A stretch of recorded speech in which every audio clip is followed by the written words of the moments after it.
ल अब हामीले पढ्नेछौँ विश्वका ठुला 5वटा भूपरिवेशिक राष्ट्रहरू। यसको सूत्र अनुसार चाहिँ हामीले कसरी पढ्ने, यसको सूत्र भइहाल्यो तपाईँले यहीहरू कामचा नामा। यसको सूत्र एकदम राम्रो छ होइन, दिमागमा त्यो याद हुने गरी चाहिँ राम्रो त्यो सूत्र लेखिदिएको छु मैले। अनि यो भइहाल्यो तपाईँको ठुला भूपरिवेशिक राष्ट्रहरू। जस्तै सुरुमा तपाईँको भइहाल्यो काजाकिस्तान, मङ्गोलिया, चाँद, अनि नाइर र माली। यसलाई माले पनि भनिन्छ होइन, एकदम सजिलो छ। यो सूत्र अनुसार पढ्नुभयो भने चाहिँ राम्रो छ।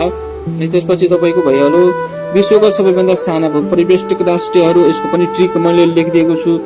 भया सालियल आफ्नो भाषामा जुन हुन्छ नि, नेपाली भाषामा त केही छैन, हाम्रो मैथिली भाषामा भन्छ नि भया सालियल, त्यस्तै एकदम राम्रो छ होइन, याद गरी।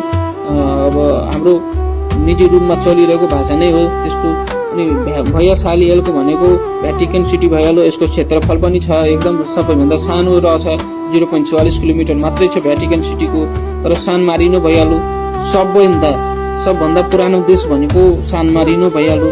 लिचेनस्टाइन, इन्डोरा, लक्जमबर्ग, यो भइहाल्यो तपाईँको विश्वको सबैभन्दा सानो भूपरिवेष्ट राष्ट्रहरू।